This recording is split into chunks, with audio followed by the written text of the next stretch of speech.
Welcome back, my fellow Brew Bros and Brew Sisters. This is Magus the Brew number 8, the podcast where we go over contrived combo decks commander and crack open cold ones at the same time. Today's commander is Vaevictis Asmadi the Dyer, and today I'm drinking the Drake's Brewing Company Denogonizer Double IPA.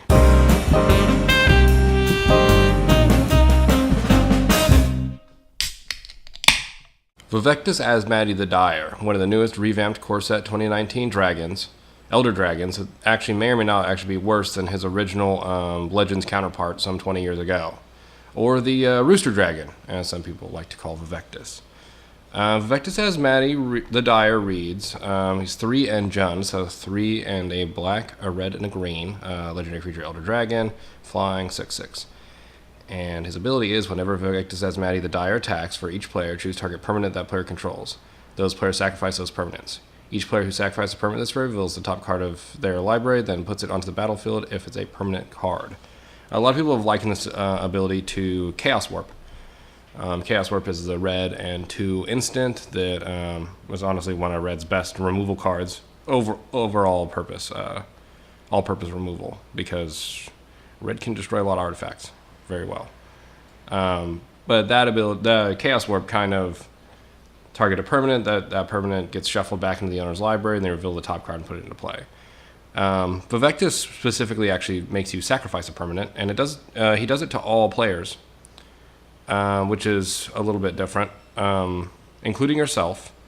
And so a lot of people are using his ability very humbly, kind of like, okay, well, I'm going to trade up on things on my side, maybe hit a land or whatever, and then take out my opponent's best things. And obviously you can build a deck in such a way that you play largely permanent cards, because that'd be the best blowout you could get on somebody, is if you take someone's best creature, their commander, they get to reveal the top card of the library, and then they just hit an instant or sorcery or whatever, and they don't get the cast or anything. So there's ways to manipulate them, absolutely, and that's kind of how I took the genesis of this deck idea, took that into account. So this deck, because I didn't want to, the ability is kind of very chaotic, and preferably rather just win in most scenarios instead of accidentally losing to your opponents because of something you did. So I figured the easiest way to do this would be to use everybody's favorite mono green beast that has been recently unbanned in Commander, Protein Hulk. Protein Hulk costs 7 and 2 green, 6/6 beast. When Protein Hulk dies, search your library for any number of creature cards with total convert mana cost 6 or less, and put them onto the battlefield. Then shuffle your library. So here we are using like a dies trigger. So I believe these triggers will resolve actually before your opponents get to search anything out, but that is largely irrelevant. Or not search anything, but reveal anything. So I will run through the various combos that we have for Protein Hulk, because you have a little bit of options here. You have some leeway on which combos you actually want to run, because you're in 3 colors, so you get functionally a little bit of options here. Both paths of the combo start with first 2 cards. In total converted mana cost 6. We have Viscera Seer for 1 black, obviously a 1/1, and the relevant line of text here we have is sacrifice a creature. And then rounding out the rest of the 6, we have Phyrexian Delver at 5 converted mana cost for 3 and 2 black. When Phyrexian Delver enters the battlefield, return target creature card from your graveyard to the battlefield. You lose life equal to cards converted mana cost. This is like just a very simple reanimate effect. So you pop your Hulk, you get these 2, and then this is where you have options, because now what's going to happen is you use Phyrexian Delver's ability, or it's ETB, returning back Protein Hulk, and then sacrificing Protein Hulk again, or now to Viscera Seer. So you get the trigger again. Now, I went with playing Malira, because, well, for one, she costs 2, and the only relevant line of text here is creatures you control can't have -1/-1 counters placed on them, and then you get Murderous Redcap at the same time. Murderous Redcap costs 2, and then 2 Rakdos hybrid mana, just rounding out the total 6 you get from your Protein Hulk. And when Murderous Red Cap enters the battlefield, deals damage equal to its power to target creature or player, and then has Persist. Persist is just when this creature dies. If it had no -1/-1 counters on it, return to the battlefield under its owner's control with a -1/- counter on it. Now this is relatively straightforward. Your Hulk pops the second time. You get to put Murderous Red Cap triggers, dealing 2 damage to whichever target you want. Now you sacrifice your Murderous Red Cap to the Vaevictis Asmadi, and you can ignore the Scry one because that's largely irrelevant right now. And because we have Melira in play, you effectively you get to sacrifice them. You don't get the Persist counter, so you can just kind of do this an infinite amount of times because there will be no -1/-1 counters ever placed on your Murderous Red Cap, and you can kind of blast the whole table slowly, incremental damage. The other option is the path works the same. You still, on your first Hulk pop, you get Vaevictis and Vaevictis Delver, reanimating 14 Hulk again and sacrificing again. Now this time you get Magus the Unhallowed with total convert mana cost 6. And the only relevant line of text we care about here is other non-human creatures you control get +1/+1 and have Undying.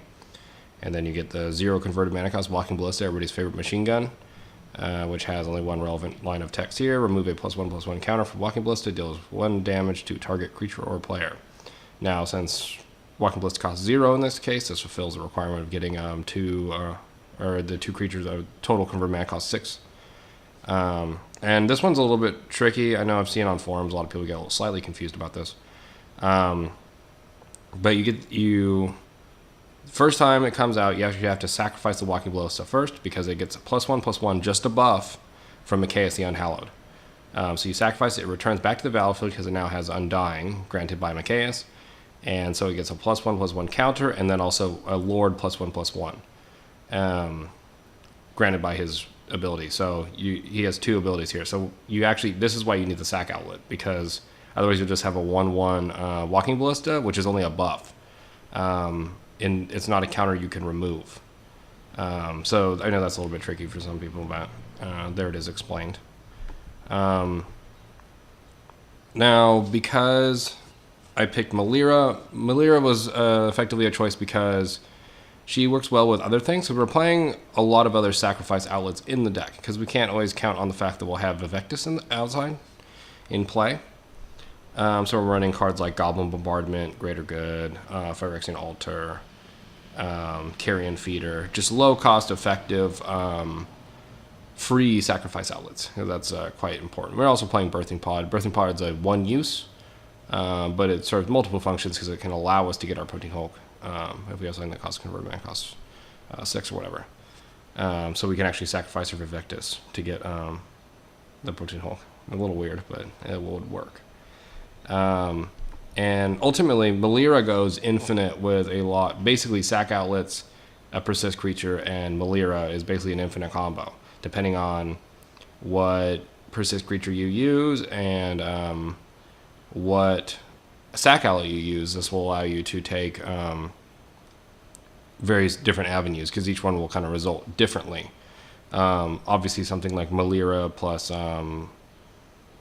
Puppeteer Click, because that's also in the deck, and Goblin Bombardment will actually just kill somebody. Phyrexian Altar will make you infinite mana. There's a few different options. Vaevictis Asmadi gives you infinite scries. So you get like a kind of a myriad of different combos this way, and that's ultimately why I picked Melira over Magus combo, just because for one it's in Jund, and Vaevictis Asmadi, the Dire, is a Jund commander, so might as well keep it that way. We also, because of the sacrifice outlets, we also play a Pattern of Rebirth. Pattern of Rebirth is just a kind of relatively spicy card. It's an enchantment, creature enchantment, so 3 and a green. When an enchanted creature is put into a graveyard from play, that creature's controller may search his or her library for a creature card and put it into play. That play does, they shuffle.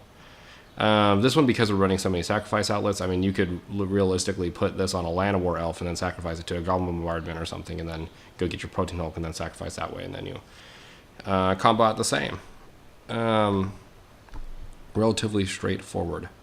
Now, because we're in Jund, I want to use, and with the sack outlets and things like that, I want to use a lot of recursive creatures, kind of like Blood Gas, because ultimately there is an option of where we are actually just kind of playing out the game, sacrificing cards that we control, on top of taking advantage of our just using the general value engine of Vaevictis and hopefully not blowing ourselves out accidentally.